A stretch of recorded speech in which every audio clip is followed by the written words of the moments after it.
Oh, g'day, mate. 40 here. So, we're in lockdown here in California. Obviously, there are a lot of people who are suffering, but there are also a lot of people who are thriving, right? So, why is it that some people are thriving, some people are suffering? Well, I think the thriving people, people who are earning more than $60 an hour and can work from home, so those people are thriving. Obviously, if you work for less than $20 an hour and you're having a hard time getting work, then you're not going to be thriving. But also, people who are thriving are those who are finding the blessings in this problem, right? So there are all these things that they haven't had time to do, and now they have time to do, and so they're embracing the opportunities that come with the lockdown, right? So life is always throwing problems at you, and resilient people find the blessings in the problem. Doesn't mean that they don't mourn, doesn't mean that they don't get angry, doesn't mean they don't feel sad, doesn't mean that they don't get resentful or annoyed, right? They're not robots, but their mind just naturally inclines towards, okay, what are the opportunities here? What does this open up for me? So, for example, in 2020, I've been able to read a lot more books than I would normally. It's freed up a lot of time and energy because I was doing some volunteer work about 5 hours a week that wouldn't just take up a normal amount of energy, it would also leave me tired for hours afterwards, so I wouldn't be able to do any quality reading for the rest of the day. And now, because I'm not doing that volunteer work anymore, because of the lockdown, I'm able to do a lot more quality reading. So all sorts of books that I never read, finally getting to read. And then there's other work that I'm getting to do that I wouldn't have had time for before. So, for example, my back went out on me about 2 weeks ago. So I wanted to explore Dr. John Sarno's approach to back pain, that approximately 90% of back pain, neck pain, head pain, headaches, etc. is caused by unconscious rage. And so there's a whole program that takes about 30 minutes a day that I've been investigating. So I've enjoyed getting in touch with my feelings. I know that sounds really stupid and gay, but I feel like there are benefits for it. I notice as I do this journaling work, this emotional exploration work, that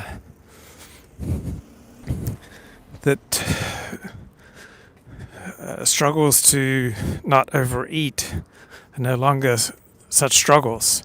So there's a big temptation in overeating in that you fill your stomach and it takes away your anxiety because all the blood has to flow to your stomach. And now doing this work of getting in touch with my feelings, like writing about what is my self-image, what would be unconscious feelings that I'd want to block off so that I don't have anything comes up that challenges my self-image. So, such a useful exercise. Okay, what do I conceive of myself? Reliable person, good person, honest person, decent person, straightforward person. And then what would be the opposite of all this? What would challenge my self-image? Maybe I'm a jealous person, resentful person, rage-filled person, frightened person. I don't want to admit it. So, just exploring, if I did have unconscious rage, what would it be? What would it be about? What would be uncomfortable feelings that would challenge or block my self-image? So I've been exploring that and finding some benefits, like the back pain went away much more quickly, finding it easier to resist eating extra food that I don't need. So I'm exploring the whole mind-body connection, taking time to do that in a way that I probably wouldn't if we didn't have a lockdown.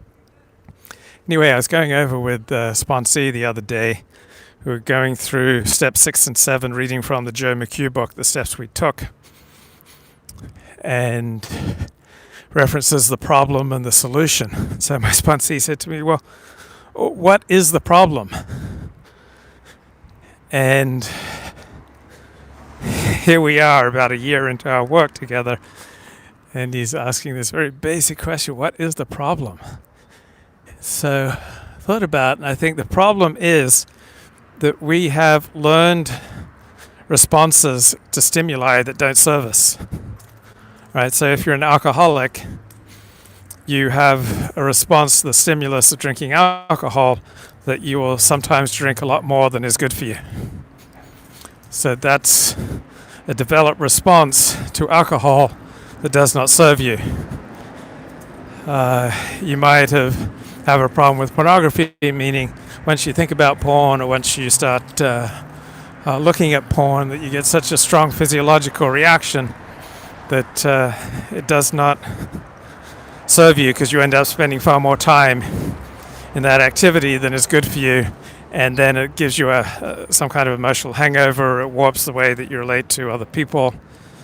You start dropping out of life to spend more and more time with your addiction. So you develop a response to the stimulus of pornography that does not serve you. In other people, it's food. There are certain foods that they can't control how much they eat. That they'll just eat too much ice cream or too much pizza or too many chips, too many French fries. Certain foods that they can't control, or certain foods that they sometimes can't control. Or let's say debting. You develop a response when you're unhappy. You go shopping, online shopping, for example, because it makes you happy. And so you've learned a response to the feeling of unhappiness or emptiness is online shopping. And so you spend more than is good for you. So the problem is the rush. The neuro system gets a rush, neurochemical rush. There's some kind of endorphin release that does not align with what is good for us. Right? That's the fundamental problem. Like if we get a rush from unhealthy relationships, we get a rush from unhealthy food, if we get a rush from participating in extreme sports that put our health at risk, if we get a rush from, say, feeling like a victim, if we get a rush from avoiding earning opportunities, if we get a rush from spending too much money, if we get a rush from unnecessary confrontations and arguments with people, unnecessary drama with people, right? So the problem is this biochemical rush that we get that does not align with what's good for us, that we have developed these responses to certain stimuli that don't serve us. Like, that's the problem. And maybe my chat function's not, oh man, I totally blew it. Maybe my chat function's not working. Chat function's not working, and now I've totally messed up on my camera work. Oh well. No, come on. I don't want this. So every issue is actually a dopamine addiction. Well, I think it's that the dopamine rush does not align with what's good for you. I think that's what's going on. You want your dopamine rushes aligning with what serves you. So let's say you get a rush from eating unhealthy food, right? Like you might get a rush from eating Big Mac, but may not be good for you, and so you feel lousy afterwards. Or you get a rush from like pursuing some kind of inappropriate relationship at work. Or you get a dopamine rush from watching an action movie in the morning when you should be working. You get a rush from avoiding your responsibilities. You get a rush from playing hooky with life. You get a rush from distracting yourself from the task that you need to be pursuing. You get a rush from eating too much, eating the wrong foods. You get a rush from checking out into, say, the world of pornography or just the world of daydreaming or the world of fantasy when you should be working. You get a rush from stealing, right? You get a rush from all sorts of activities that don't serve you, right? So you want to realign your dopamine rushes. You want to realign how you instinctively respond to stimuli so that it serves you. So that when you're around bad people, you get the warning signs going off in your head that, hey, these are bad people, I need to get away from them. That after you've watched 2 movies that day, you realize that you should probably be doing something more productive with your time. Okay, rush equals adrenaline, satisfaction equals dopamine. Okay, so I don't have my brain chemistry down. So for an addict, usually adrenaline rush is bad. The modern world pushes dopamine addiction as the cheapest source, at least those of reactionary bents averse to the sugary commercialized world have greater things in mind than sugar water. Yeah, but it's also possible here to fool yourself. You might not have a problem with Coca-Cola, but you might have a problem with not getting along with people at work, or you might have a problem that you may distract yourself with reading books on history when you should be developing your career, or you should be spending more time with people, or you should be getting married or having kids or contributing to your community. Like, the problem is when our instinctive responses to a stimulus service. So we want it so that if we get up in the morning, we focus on first things first. Whether it might mean working out, it might mean prayer, it might mean meditation, it might mean getting on a 12-step meeting, it might mean just cleaning up and getting into work. Like, that's the response we should have to the alarm clock going off. It's like, let me get started on my day. When we're at work, like, our response to being at work should be, okay, I'm here to do what my boss wants me to do.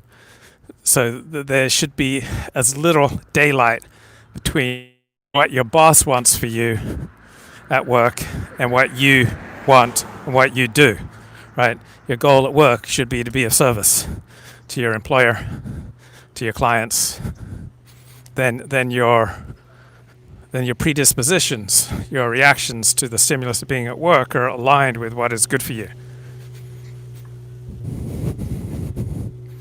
So the solution is that you realign your responses to stimulus with what serves you. And so for many people, this requires opening up to a higher power, like to anything greater than yourself. So a higher power could be a program, could be a group, could be a sponsor, could be a God who created the universe, right? All sorts of different things that a higher power could be. But usually people who are stuck in some destructive emotional downward spiral, they need to badly believe in something greater than themselves. Because that then frees one from doing things the same way you've always been doing things. Like, you start opening up to new possibilities, and as soon as you stop doing absolutely everything the way that you've always done it, then you start to get some improvements in your life, because you've opened yourself up to new possibilities. So the problem is our instinctive responses don't serve us. The solution is whatever trains and reprograms our responses so that they serve us. So that if you're an alcoholic, you recoil from alcohol as you would from a hot stove. If you're a porn addict, you want to reprogram yourself, you recoil from porn, so or a hot stove. If you're a food addict, you recoil from overeating as though we're a hot stove. If you're addicted to unhealthy relationships, then you recoil from those sort of unhealthy relationships. So they were a hot stove. You want your basic instincts, your reflexes to start aligning up with what's good for you, rather than driving you in a self-destructive direction. So that when you encounter difficulties, you start thinking, okay, what's the blessing here? What's the gift here? How can I use this to serve me? So I've got more time now that there's a COVID lockdown. What new opportunities is this opening up for me? What books do I need to read? What projects do I need to embark on? We're learning to reprogram our minds. So I know that I used to get like a biochemical rush from being a victim. It's like, oh, here we go again. I'm being victimized once again. Like the world's aligned against me. I'm always getting screwed over. Nobody cares. I remember going into therapy and complaining to my therapist, when I go to synagogue, I feel like nobody cares about me. And my therapist said, well, do you care about anyone there? Man, I don't like this. This new lens. So that was like a whole new perspective. Do I care about anyone there? So it wasn't just about me. It's like, oh, instead of going to synagogue and thinking, does anyone here care about me? I can start thinking, oh, do I care about anyone else? So that was a realigning of the way that I viewed life. That insight really helped me. Or another time when I'd have problems, I'd say to my therapist, I feel like I need to either confront this person or just cut them out of my life completely. My therapist would say, well, why do you need to do anything? How about just no reaction? I didn't think about that possibility. When someone's rude or challenging, I didn't think about the possibility, I could just not react. Such as like when someone says something incredibly insulting, I don't have to fight back. I always have the possibility of just not reacting, just smiling and continuing on and completely ignoring what they have to say.